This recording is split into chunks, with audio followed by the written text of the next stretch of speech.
You're listening to the Daily Nugget, dnugget.com for March 12th, 2024. Mm-hmm. It is Tijuana Tuesday. I'm Andy. Janelle is here too, still reeling from her favorite team's Super Bowl loss. I know, right? Were so you, sad. Let's see here. You were team 49ers? Were you team Tay or team Travis? I Jason? don't know. Jason I don't Kelce. even know. Wow. Yeah. You don't? Mm-mm. Which one do you want to win? The winners. That's what.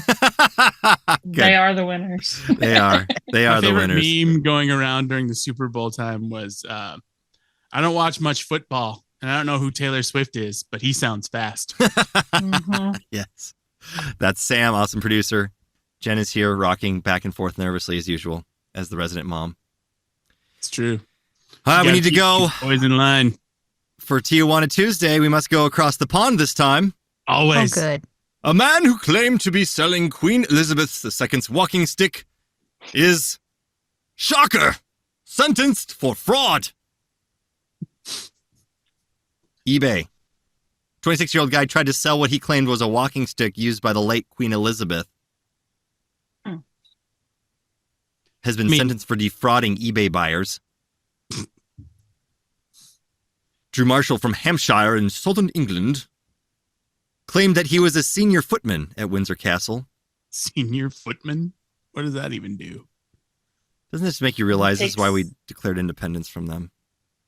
What? The antler walking stick would go to cancer research, the sale of it. It had reached 540 pounds. In England. Which is how much U.S.? $686. Wow. Okay. That's. I would think that'd be worth more. I do too. And how do you authenticate a walking stick? Let's see. Well, it doesn't say. Come on. Shocker. The police had, okay, well, no, he canceled the list. Okay. He probably could have gotten away with it, but he canceled the listing when he found out police had kind of like started an investigation into him. Probing. Yeah. So hello, he knew. Mm. But this man tried to use the death of Her Majesty Queen Elizabeth II to try and hoodwink the public. How dare he?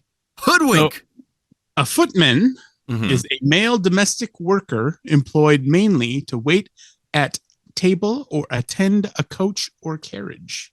Mm-hmm. We learned that in Downton Abbey. Downtown Abbey? No. Downtown Arby's? That sounds delicious. Wow. So he must have been the guy outside the carriage waiting for her to emerge so he could hand her her walking stick. Or steal it and sell it on eBay. Mm-hmm. Well, that's what he said. He claimed that he was a senior footman at Windsor Castle. Mm. Maybe he was having a senior moment. It's just not a great grift because he's only getting $600 out of it. Yeah. I know. You would think he would like really run the bid up just to make it worth it. I don't know. Email a bunch of random old people and, do the old school, do it the classic way. Just do a Nigerian email scam. It's less traceable. You're going to get more than $600. True. He could have put Prince before his name and it probably really gotten a Prince lot Drew of Marshall. money. If he said he was a senior footman, well, he could always say, I'm a senior footman. Yeah, he could say, you've inherited Queen Elizabeth II's riches, and all you have to do is send me $5,000 to claim it. Yeah. Have you ever replied to one of those emails, Janelle? Oh, absolutely not. No, I'm smarter than that. No, I haven't. No. But what if it's real? It could be real. If it's real. It's not real. It's never real. Although, and I'm pretty safe to say my sister-in-law has. Oh. She's probably not going to listen to this.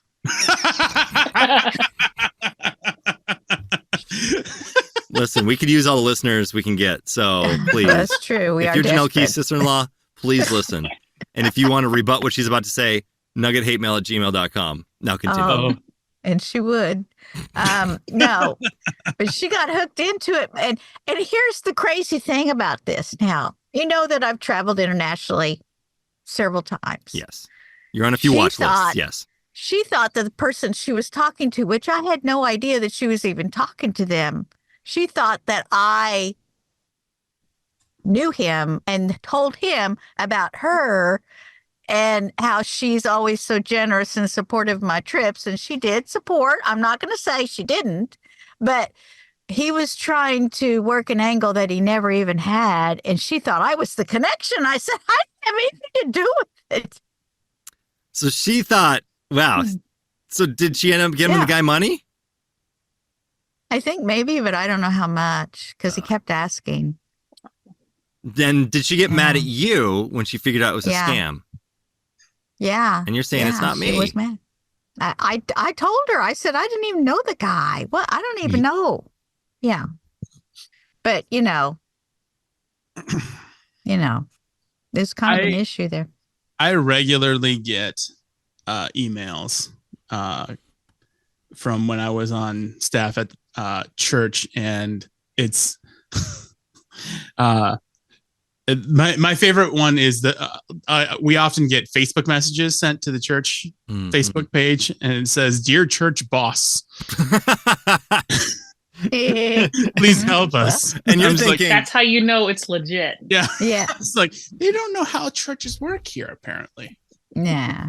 Jen, have you ever had any weird Facebook messages asking for money from your church experience? Yeah. Pastor Craig Rochelle is our senior pastor, and he's messaged me before, but of course it wasn't him. Yeah. But he needed money. Did you ever get those emails that say, "I need you to handle something quietly for me"?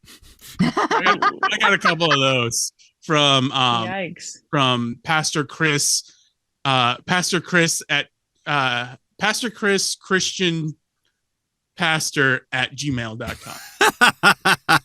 Sounds right.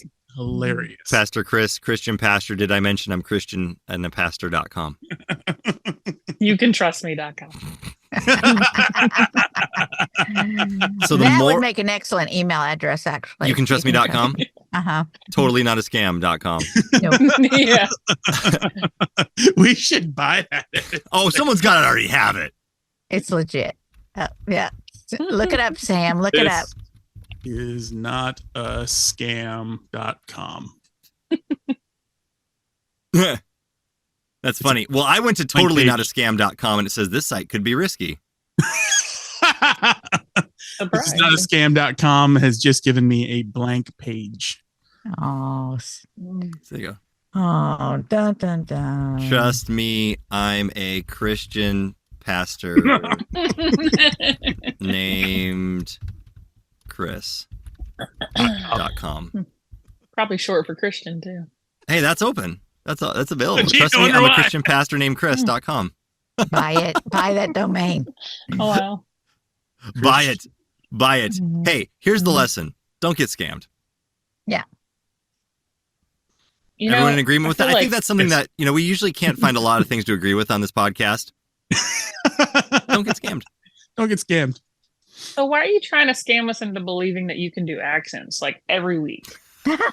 Why is that happening? Well, is it really a scam when it's obviously not true? When it's really, really bad. I mean isn't that what we're talking about? Well, Chris, Jen, Christian pastor. What you need to do is get out of Farmville and start a garden for real. Who invited Dr. Phil? You got to stop. You encourage it and enable it. I don't mean to. I mean to actually point out give the him the name ridiculous. that he's looking for. Coming up next time on my show, it's people that responded to emails that said they were their sister-in-law. Thank you. Oh. Go back to sleep, Dr. Phil. It's going to be okay. Bring out Judge Dr. Phil, can we Judy. talk to Andy now? No. I better end the Nugget now before that happens. We like to keep Jen around. That's the Nugget. Let me know if you ever got scammed. Let us know. NuggetHateMail@gmail.com. Yeah. I believe. We'll try to get the money back for you. And by that, we'll call them out. Not. Well, I'll email them. Hey, speaking of, did you get an email back? I did not, but I'm just saying I will email them. And I don't know. I don't know where we are. We might be in a wrong timeline. That episode may not have run yet, but I'm still waiting for an email back from the PR people for the Christmas promotion. Last week, so I did send it though. This is a timeline. It goes one direction for us. Straight. Are you the TVA, Sam? Are you working on the timeline? You're the one that keeps. No, I am not. I am the fat friend on Spider-Man.